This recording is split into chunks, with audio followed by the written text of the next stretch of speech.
L'Aiguillon La Presqu'île compte désormais un nouveau bateau, un achat indispensable pour ce port un peu particulier. La particularité du port de l'Aiguillon La Presqu'île, c'est d'être un port de retrait, qui est un port dans le fleuve le Lay, qui, évidemment, comme beaucoup de fleuves en France, sert aussi aux agriculteurs parce qu'il y a des retenues d'eau, et donc il y a des barrages sur ce fleuve. Et puisqu'il y a des barrages, il y a moins de courant, et comme il y a moins de courant, il y a le risque d'envasement, et le lit s'est restreint parce que c'est envasé, pas assez de chasse, pas assez de courant dans le fleuve. Donc ça nous oblige à avoir un entretien très particulier, et cet entretien a nécessité que je propose au conseil municipal une délibération qui nous permet d'acheter une embarcation. Et cette embarcation, la voici. Un bateau avec peu de profondeur pour accéder au plus près des bords du fleuve.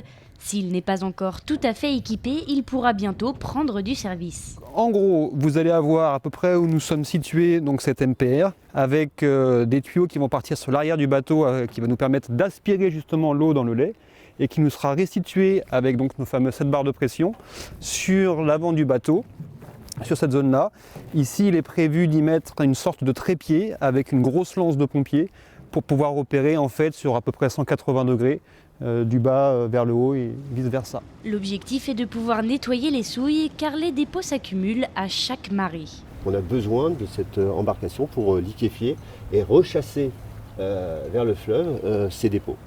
Et ça, c'est simplement une semaine. Et sans intervention, cette accumulation présente un risque pour tous les bateaux. Des bateaux qui sont en pente, et ce qui peut poser problème, c'est lorsque le flot revient, l'eau arrive à l'arrière du bateau et empêche le bateau de remonter correctement, ce qui fait qu'il finit par finir sa marée sous l'eau. Après un long voyage depuis Saint-Trojan-les-Bains en Charente-Maritime, le bateau est enfin arrivé à bon port.